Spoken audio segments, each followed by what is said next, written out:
Qu'on entendait tout à l'heure Witkoff dire mais Vladimir Poutine n'est absolument pas une menace. Question très simple, est-ce que la Russie n'est pas aujourd'hui une menace pour l'Europe? Je ne pense pas que la Russie soit une menace pour l'Europe en tant que nation qui voudrait envahir l'Europe et l'occuper comme ça s'est passé avec l'Union soviétique. Parce que ça n'est plus possible. Plus aucun pays au monde aujourd'hui ne peut occuper des territoires de cette dimension et arriver à les gérer, etc. Ça n'est plus possible. Donc sous cet angle-là, je ne le pense pas. En revanche, la puissance militaire soviétique, enfin russe plutôt, dont on parle aujourd'hui comme étant très réduite, je pense que c'est une erreur. Ils ont une grosse industrie, même si elle fonctionnait au ralenti. Là, il y a eu un sérieux coup de boost. Ils comptaient beaucoup sur les Américains, les Européens pour les aider à construire leur matériel. Bon, ils ont compris que c'était foutu. Donc ils se sont reconfigurés. Actuellement, ils refont voler leurs avions civils avec des moteurs fabriqués en Russie, etc., etc. Donc, si vous voulez, c'est une puissance et ce sera une puissance. Et c'est une puissance autonome. Ce n'est pas la Pologne dont on parlait il y a un instant, qui est un pays qui ne vit qu'avec de l'armement américain. Il n'y a pas d'armement polonais. Ça n'existe pas. Il y a des industries en Pologne qui travaillent pour les Américains, pour les Français, etc. Mais il n'y a pas d'armement polonais. Les Britanniques ont une industrie, les Français ont une industrie, les Italiens ont une industrie. Il y a une petite industrie en Espagne.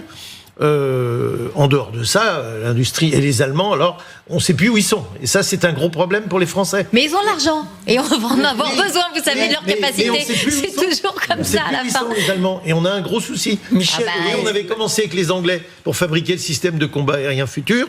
Puis finalement, avec le Brexit, on est passé chez les Allemands. Et là, on est en train de se faire doubler. Oui, mais les Anglais, vous savez bien qu'avec le système Five Eyes aussi, et tout ce qui est l'intelligence, les renseignements, ils sont aussi tenus par les Américains. Que leur nucléaire, ils sont tenus par les Américains. Donc si on doit regarder, est-ce que... Les Allemands aussi. Hein. Les seuls, pardon, je finis juste ça. Et les seuls qui sont pour le coup autonomes, merci De Gaulle, hein, c'est nous. Voilà, c'est les seuls. On est les seuls. C'est pour ça qu'il ne faut pas démolir cet édifice fragile. Dominique, rapidement. Non, mais rapidement, je ne serais pas aussi catégorique que vous sur l'idée que les Russes ne veulent pas occuper des terrains. Regardez ce qui se passe au Mali, au Niger, au Burkina. Mais ils n'occupent pas les terrains. Ils n'occupent pas, mais ils sont extrêmement présents. Et au vote à l'ONU, ils votent maintenant comme les Russes. Et puis la nature a horreur du vide. Ils sont moins présents, par exemple, qu'à l'ère soviétique. En fait, ils font beaucoup d'ingérence communicationnelle. Mais moi, je pense que le vrai sujet, pour revenir sur ce que disait Isabelle, c'est comment se comportent les Français et les Allemands. Parce qu'on nous a rebattu les oreilles pendant 20 ans du couple franco-allemand, qui a bien des égards... 50 ans. Qui à bien des égards existait assez peu. C'était une belle romance qu'on vendait en France, mais quand on voyait les intérêts divergents stratégiques sur le nucléaire civil, sur le militaire, sur le spatial, bref, sur tout, est-ce que ça peut tenir, et en tout cas, est-ce que ça peut devenir une réalité tangible sur le plan militaire?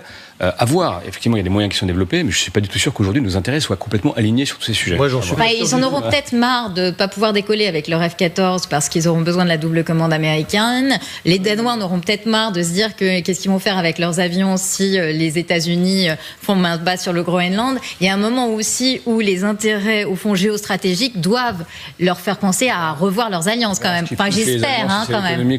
Alors, dans ce qu'on entendait tout à l'heure,